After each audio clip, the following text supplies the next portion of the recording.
Satnam, this is Marcia Maharaj Kaur, and I'm coming to you with the Leo season vibe and tune-up. So it starts on July 22nd, Tuesday. It will end on Thursday, August 22nd. And this transit, Leo is the lion, and Leo is ruled by the sun. So when the sun is in Leo, it's like the sun itself is going, woo, woo. It's super happy.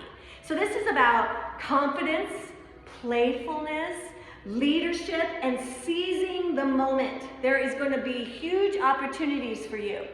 Those people that are in the fixed signs, you pay attention. Taurus, Scorpio, Leo, and Aquarius. There'll also be some attention to the trines and sextiles, so you Geminis, perhaps Libras, you're going to feel some extra attention and blessing from the sun. And also those other fire signs, Aries and Sag. Of course, the sun is big and it affects us all. And it starts with a big transit the very next day on the 23rd when the sun goes mwah, and starts kissing Uranus. And it'll be up with Uranus sextiling it for a few days because Uranus, I believe, is at 2 degrees. So the sun will start off feeling it at 0 and feel it all the way to probably about 4 degrees. What that means is, Uranus is the ruler of Aquarius. So it's about innovation, it's about unusual things, and when it's in Gemini, it's giving us this opportunity to think different, out of the box. Never thought that before. So all of that is going to be held with this amazing, loving Leo energy. So some of the Uranus change for us has been a little hard. Now I want to tell you this. So when a planet, like a big planet like Uranus, it takes about 8 years to move all the way through a sign. So that means the first few years, 0 degrees to 10 degrees is all about the individual. Then it'll be about our community and environments, and then finally the collective in the world. But right now, Uranus is changing your mind in a huge way. Now remember, Gemini is about male, female, left, right, dark, light, night, day. So it's going to be posing a lot of stress on the way you think, but have no fear because it wants to take you into a brand new place. There's going to be sparks of inspiration, and suddenly, like, your identity is going to break through. And that's because the sun is the soul. So this that is going on in Uranus, this innovation and unusual energy, is affecting you on your deep sense of self.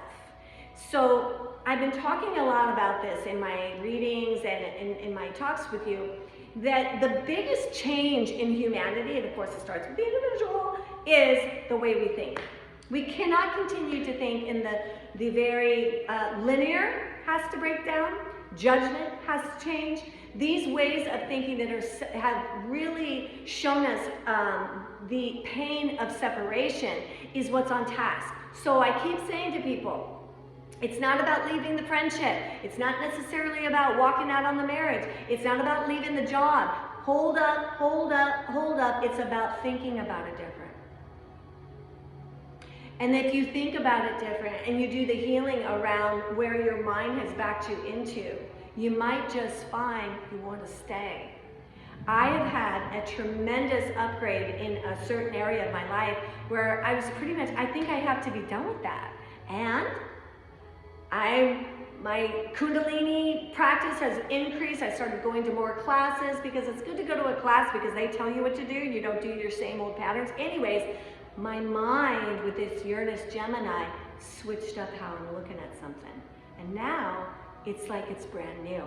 The other thing that's going to come right up is on Thursday, the new moon in Leo. That's why at Great Divine Flow, we're going to do a beautiful sound healing on Friday. We will be vibing in this new moon at 4 degrees. What is a new moon? It's when the sun and the moon are at the same degree in the same sign. This is about where you find your belonging. And it's about amping up self-love so that you can feel that. During our sound healing, we're going to be doing Reiki and personal tuning forks. So we don't have a ton of room because there's personal healing going on, but I think we have about 4 spots left, so you could do that. As we move through this amazing season, the next thing is the sun is going to get right up against Pluto. So Pluto is in Aquarius. So why is that having an interaction? Because Aquarius is a fixed sign. And Aquarius is the opposite of Leo. And Pluto is the lord of karma. So this is an intensely power play with your ego.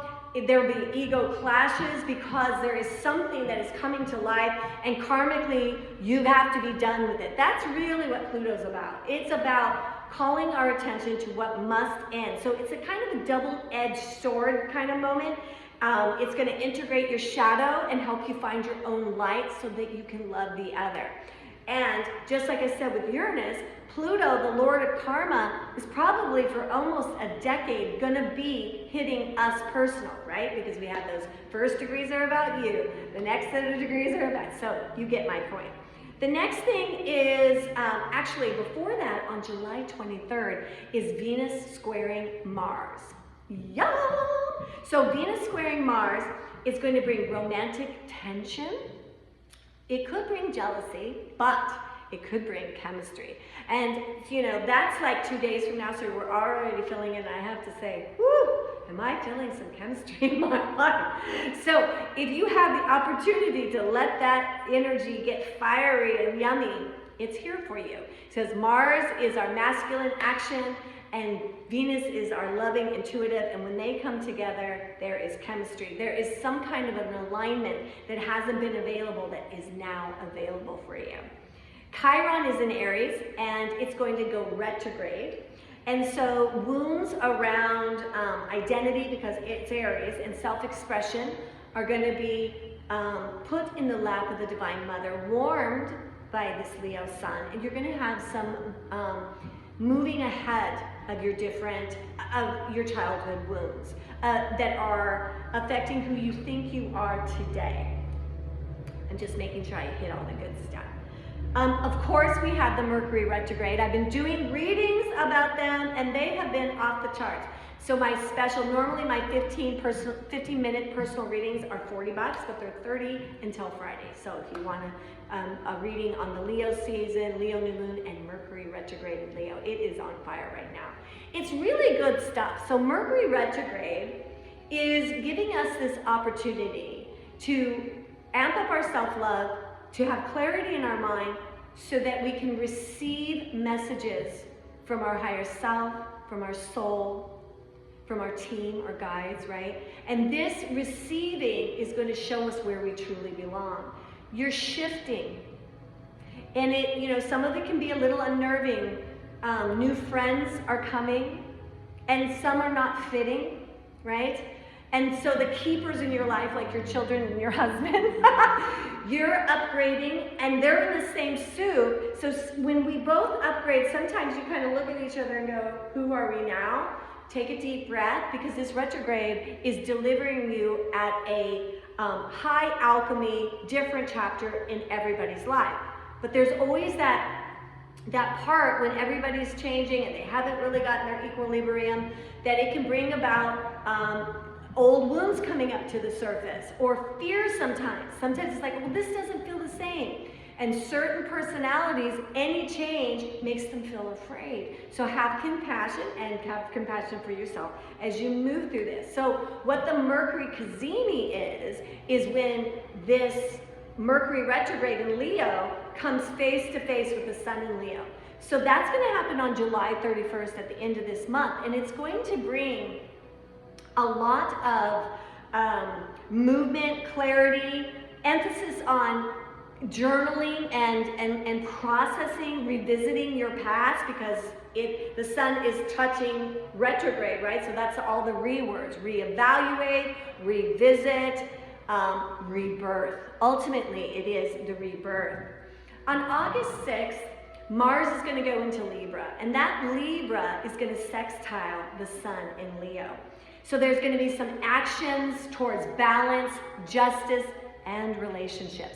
Action though, so Libra is the relationship sign, but Mars is the action initiator. Let me see, what else do I want to say? There's a lot that's going to go on. I'm going to stop right there because There is so much juice, and I'll give you another video midway through.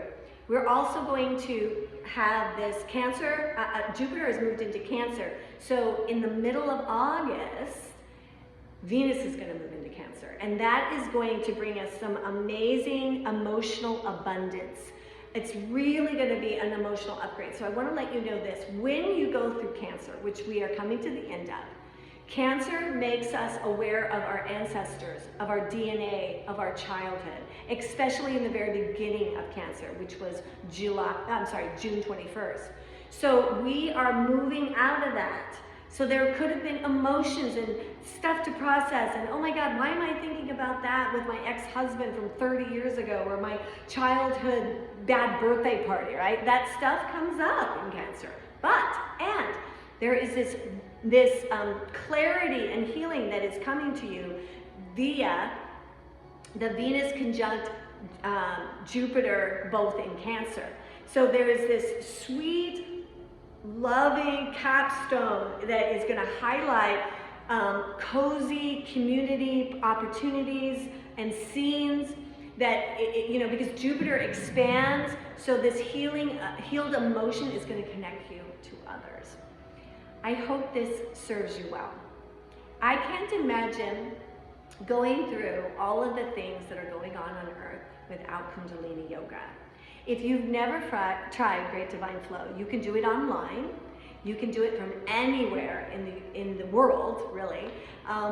You just sign up for our Zoom class. We also, if you're not able to make our times, it's okay. We can send you the recording. I love you. This is about love. This is about humanity coming back together. We are entering the golden age. And I know there's so much scary stuff. We have scary leadership. We've had scary pandemics. We have scary interactions with the world. But I want to tell you this, that this stuff that's breaking down, that is a little scary, is what's activating the fifth dimension. It is what is opening humanity's heart to enough is enough. We are not the way our leaders think, and we know it. The great ones like Krishna, Buddha, the Christ, love is always the answer. I love what the Buddha said, and that is hate never fixed hate. Violence has never fixed violence.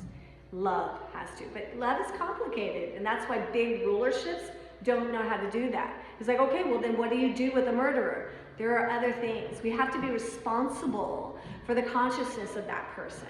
And we have to do whatever it takes to help them find their heart and soul. Even if they could never be out, wherever we are putting them, it has to be a place of healing because they are a part of human consciousness. There is nobody that Mother, Father, God does not love. There is nobody that Mother, Father, God is not calling home. And in this Leo sun, it's about remembering it. One of the neatest things to do is when you look at the sun to think of the Father, God the Father, Papa. He shines every day. And he never asks Mother Earth for a payback or a day off. That is what the Father God energy is.